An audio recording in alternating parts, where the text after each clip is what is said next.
Imagine there is a new format. It's called Genesys format, and you actually want to play a deck you played before because you really like it, and it's called branded.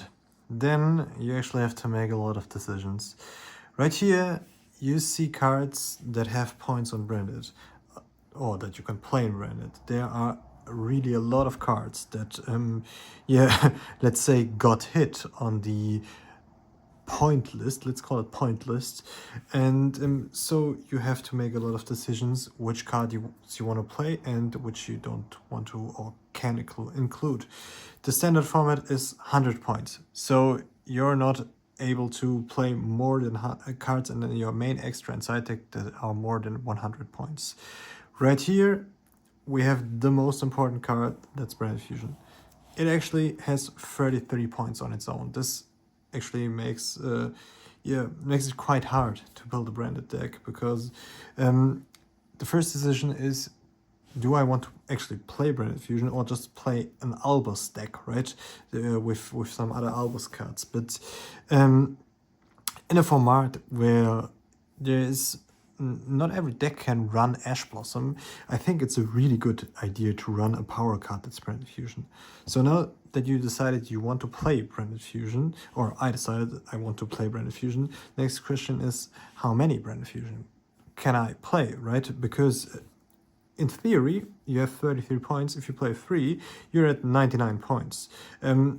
Which actually can work, right? To play deck with free Branded Fusion. The problem then is, there are a lot of targets that have also points that you cannot play if you play more than one Branded Fusion. And targets for the Branded Fusion are Lubellion, Mirror Jade, and also the Albion. All of those have 33 points, and then we have a Dragoon right here that you could also build in theory with Branded Fusion, and it's 100 points. So yeah, I think Dragoon is already out because we cannot play Branded Fusion and Dragoon in one deck, so we just put it away. And then also we have the Albion and Mirror Jade and stuff like that. We cannot play all 3 of those. I think the easiest card to cut here is the Albion. You can play a branded deck perfectly fine without Albion, so we're gonna put this away. And also we can play without Guardian Chimera. This hurts because sometimes we really want to have the Guardian Chimera, but it's also 33 points, so we also have to cut that. Then the other decision is, okay, do I want to play Mirror Jade, Lubellion, and also Branded Fusion? You could do that. It's 99 points. You could perfectly fine play that. But there are some other cards you also want to play in a branded deck, right? You could play Nadir Servant or Branded Lost. But if you play Branded Lost, it's 66 points. You can only play one Branded Fusion and no really good targets for it.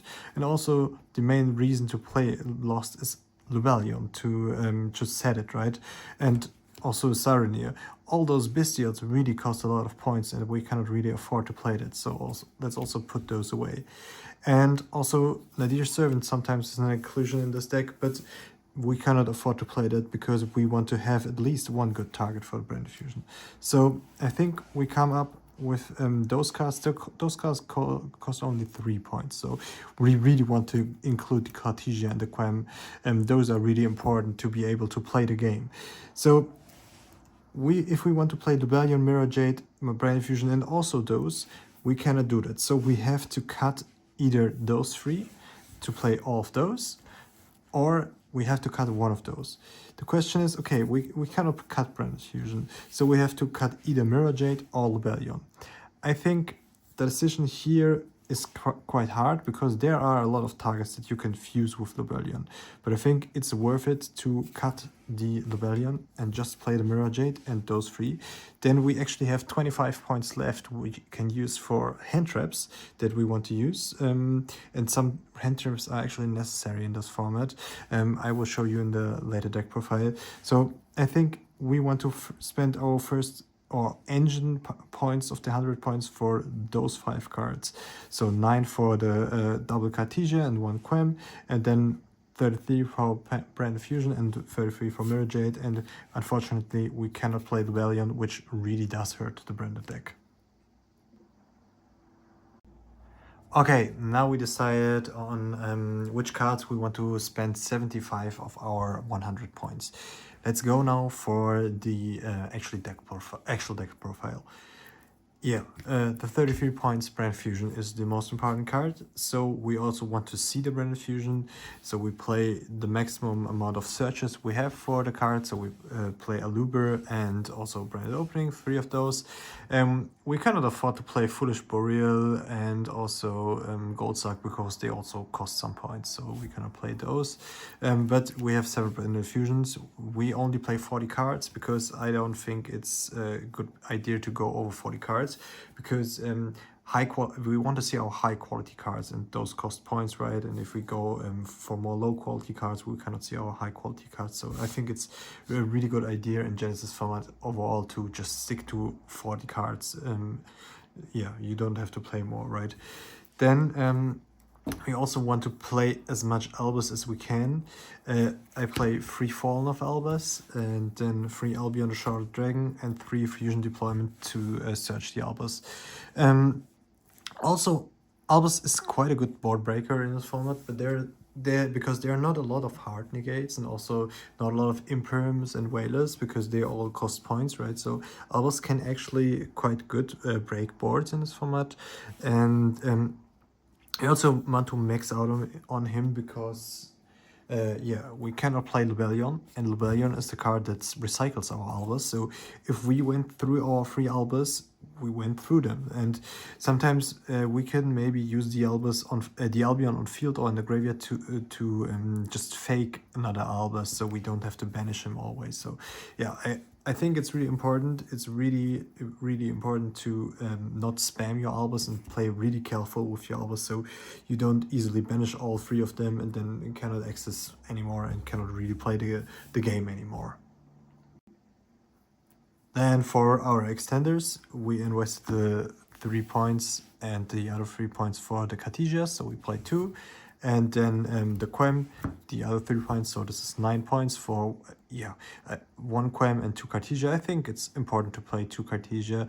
You could get away by playing only 1, but I need a second one quite a lot. And often you also have both in rotation. One always gets added back in the end phase, the other one stays there to be able to revive to Quem or something like that. So it's important to have two. It's way better to play with it.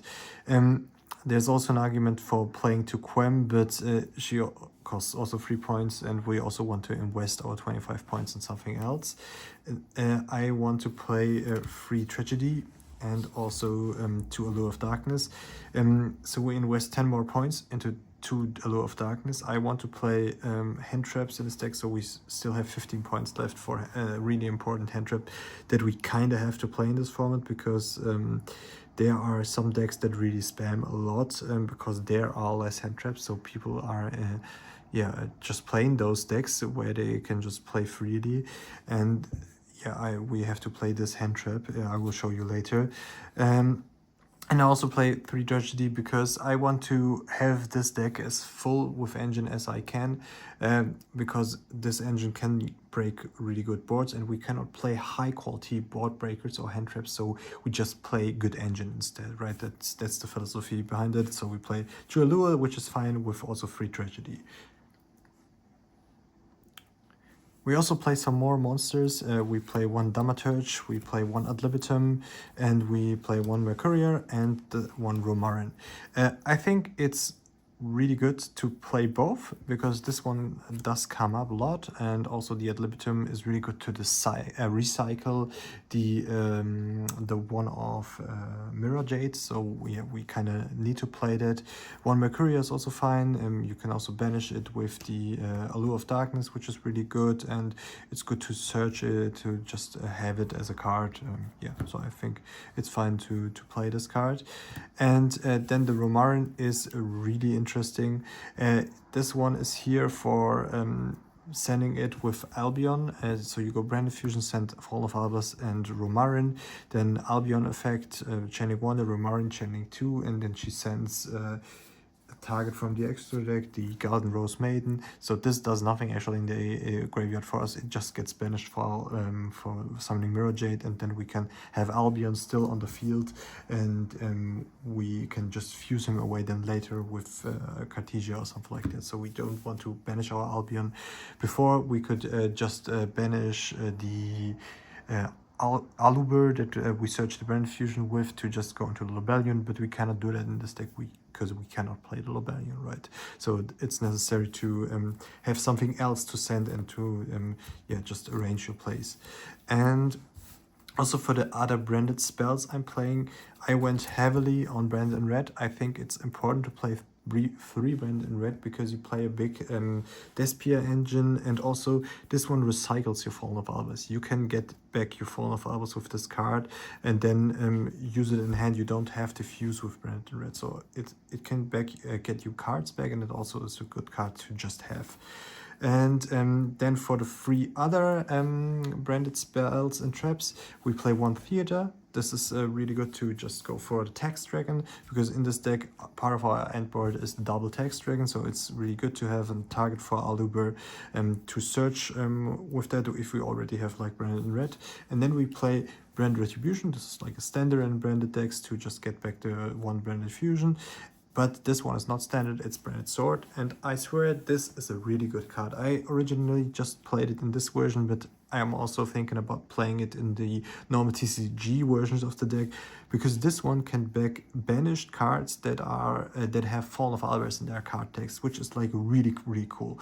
For example, if you used the Law of Darkness to banish a Mercuria, then you can just use the effect of Albion, right, to send a sword and then get back, I don't know, maybe the Mercuria or banished Fallen of Albus or whatever you banished with Allure. So this has some really nice synergy, and also you can get back the one Mirror Jade if you have to, right? So I think Branded Sword is a really cool inclusion in this deck, and I really heavily would say you have to play this, right? This is a really good card in specifically this version of the deck.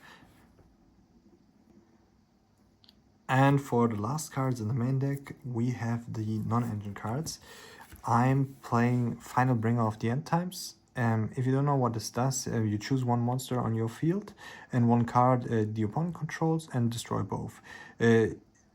You don't have to actually destroy both. If your card gets removed or something like that, you still destroy the other card. And yeah, I think this is like a good card to be able to dodge some stuff. It can also out some cards the opponent has. It's just a really flexible card that you can use going first, going second, and this format is really open, so I tried to play this card. It was also fine. I don't know if this is like the ideal solution. This could also be like something like Dark Ruler or something else, but I tried this and I thought it was a good idea to include, but this can be anything. If you have a better idea what to play in the spot, just tell me. I'm really open to know what else I could play there. And then the last three cards for the main deck, then it's exactly 40. Free Draw Lockbird. I'm investing the last 15 points into those because I think you really need those. And this is a card that has a really high impact in this format.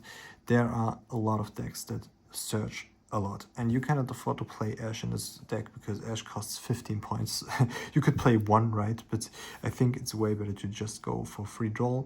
It's a really important card, and if you play, for example, High Spirit, this is also, it could also be a target for High Spirit. So yeah, I think it's important to just play draw, to have just the 15 points to have the draw in this deck, and yeah, you can just stop the worst and then just play in your turn. And if the opponent doesn't have a really good board, this deck is more than capable of breaking it. Alright, now for the extra deck, we play the Lonely Mirror Jade. We can only play one. And then for that, we're playing 3 Albion. I think you can play free Albion in this version, or maybe you should play free Albion, because you always need one to use for your combo. Then you send one with the Mirror Jade in the opponent's turn maybe, and then you need one for the next turn, right? So you cannot recycle in this deck because you don't have Lubellion. So it's really good to have free Albion, right? Because this is the main card you go into with Branded Fusion and everything. So I think free is kind of mandatory in this deck. And for other targets, I'm playing one Titanic Lad. I think this is always a good card to send with Mirror Jade, to just have in your graveyard, or sometimes also to summon, because there are a lot of decks in this format that don't play extra deck, and it just needs one monster with 2500 or more attack on the field, so you can just use Albus to fuse into that. And then we play one Rindbrom. That's also a really good target for sending with Mirror Jade, and also to just summon. And then I think this is the last inclusion I had in this deck. This was a Luluva Lilith before. You can still play Luluva Lilith, this is also fine. But I want to try the sprint, and it was pretty good. If you don't know what this does, this is here for being able to summon with Albus, because if you already have the Mirror Jade on board and then send the Rindbrom and revive an Albus, sometimes it's hard to find a target to fuse with.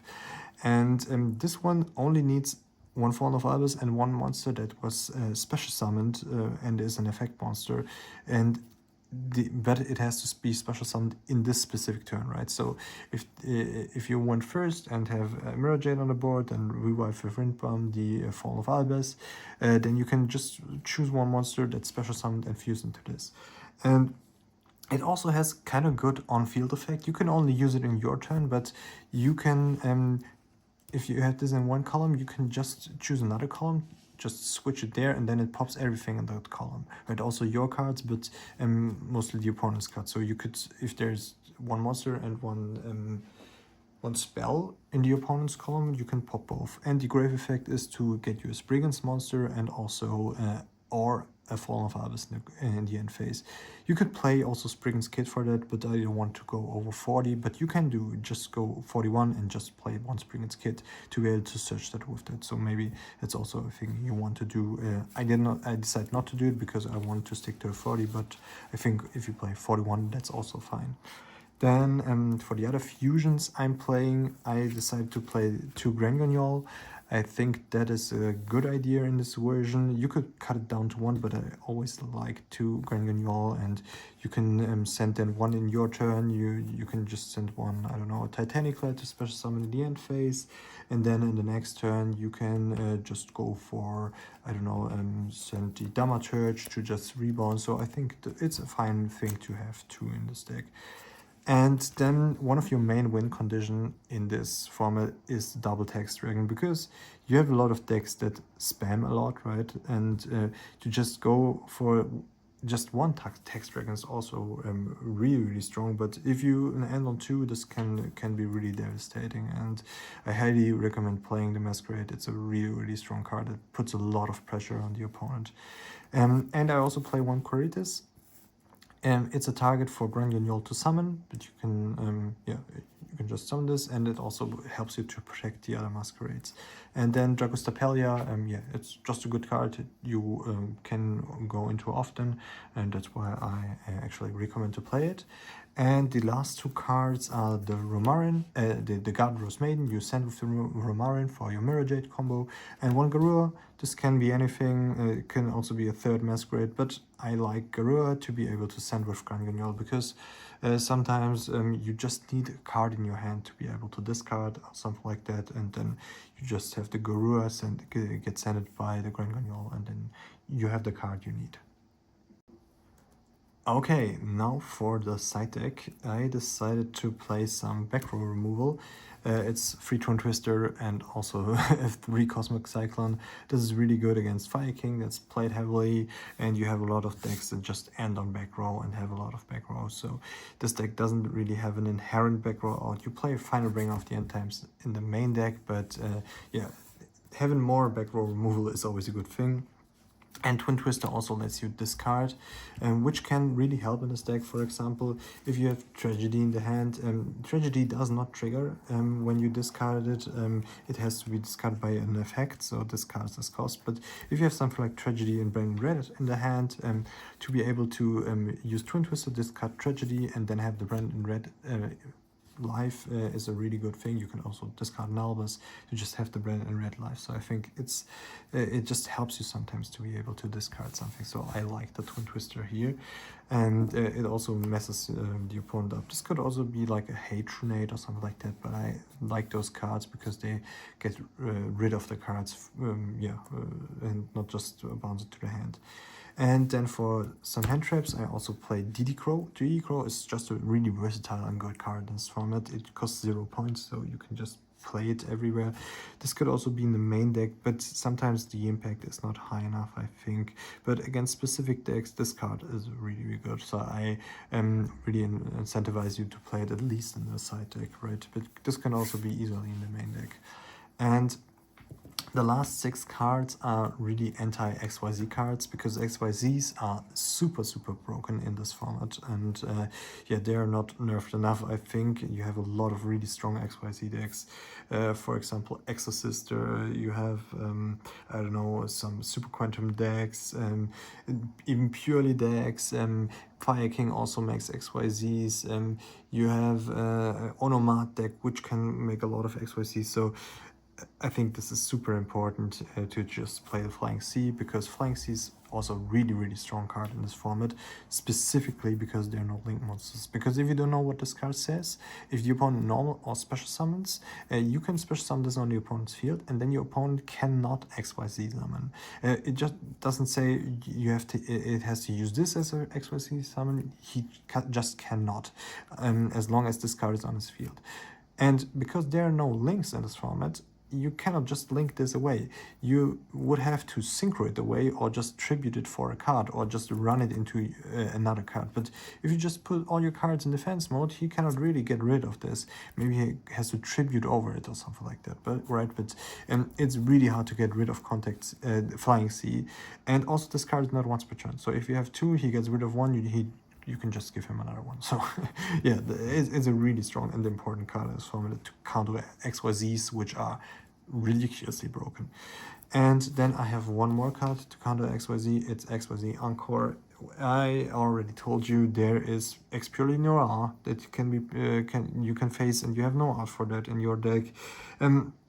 There's even Rongomniad that people play in Onomat, because yeah, he only costs 30 points. I don't know why Konami does that, but yeah, Rongo only 30 points. Why Konami?